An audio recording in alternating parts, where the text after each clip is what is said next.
Hey guys, it's Dan back with another quick trade paperback review. This time I'm reviewing Uncanny X-Men Volume 1, X-Men Disassembled. This one is copyrighted 2018. It collects issues. Well, the trade paperback itself is from 2019, but it collects issues from the Uncanny X-Men 2018 numbers 1 through 10.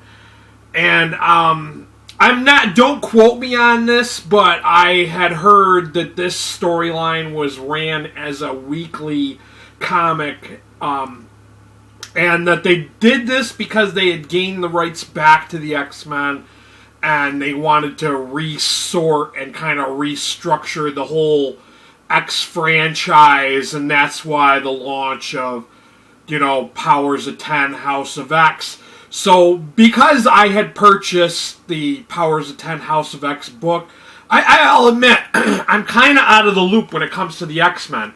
Huge X-Men fan. I used to read every X book that was out there, but it's been a few years. I am out of the loop, so I was like, what are the prereqs to know what's currently going on in the storyline? So I purchased this, hoping it would answer some questions I had going in before I read the big blowout, the new titles.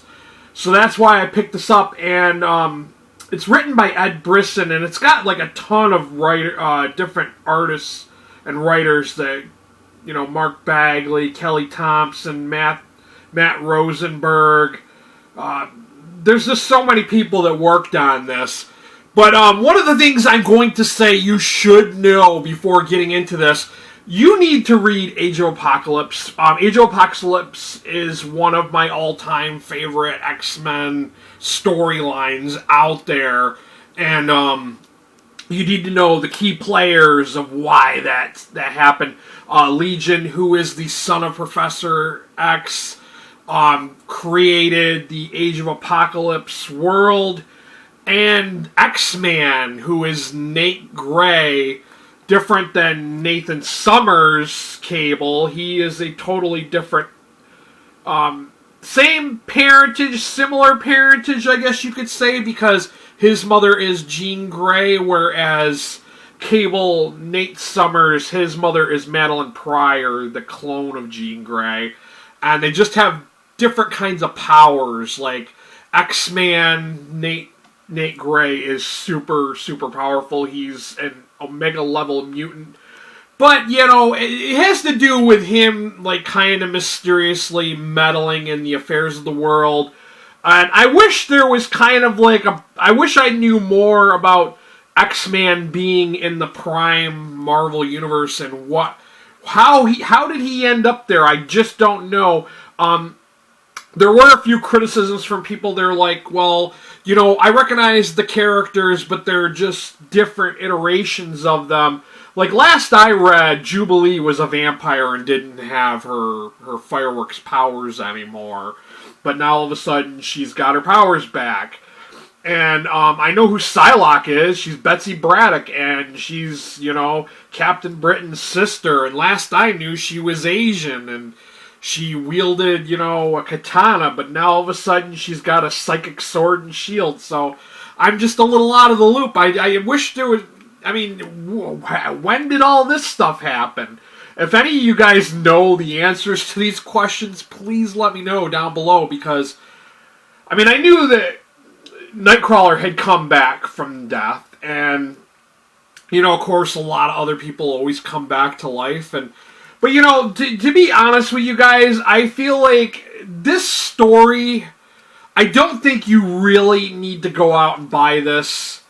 I don't think it's necessary to read this to know what's going on in the newer books. Just know that it happened, that X-Man basically changes the world in a way which leads into the Age of X-Man, which I should be getting the final book to that series in the mail today, and then I'm going to start reading those before I read the House of X Powers of 10 books, because not really anything was answered in this. This felt like it was just a battle royale kind of, just all-out fights amongst the X-Men. There wasn't really much substance to it, not really much storytelling. I felt like it really lacked in storytelling.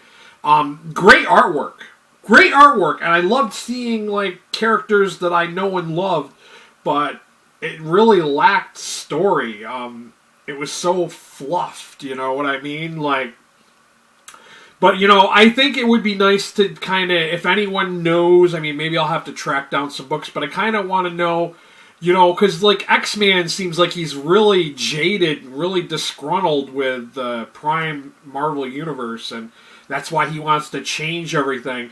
And one of the things I'm not sure is, I know they mentioned, like, the Avengers, but is that reflected in the other Marvel books, this story? I don't know, but, like, I thought this was a very weak story. It was just okay. I gave it a 3 out of 5 star rating on Goodreads. I had to purchase this because it was so hard to find. For some reason, I couldn't find it in a library until the last minute. I found it after I'd already purchased it, which kind of sucks.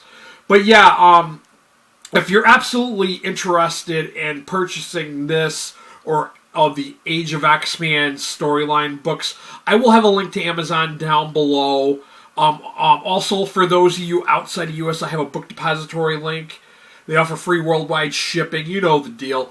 I appreciate all of y'all that have been buying books through the links, because I don't get AdSense anymore ever since the AdSense apocalypse. You know, it's struggle city, you know. I do appreciate, though, those of you who have been purchasing books. I get a small percentage, and it helps me buy, like, maybe a book a month or whatnot, but, you know, I do appreciate it.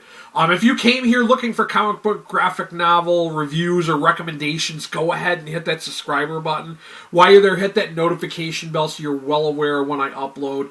That's all I got for you guys. Like I said, I'm going to start reading the Age of X-Man books, and I had a reading order saved, bookmarked on my desktop, and I'm going to start reading those, and I'll probably do reviews of them if I find them to be good and interesting, because I feel like I'm not the only one who's probably out of the loop when it comes to the X-Men and that they're relaunching and everything. So I think, you know, you should know what you can read and what you can avoid reading. And this one, I feel like you can avoid reading this.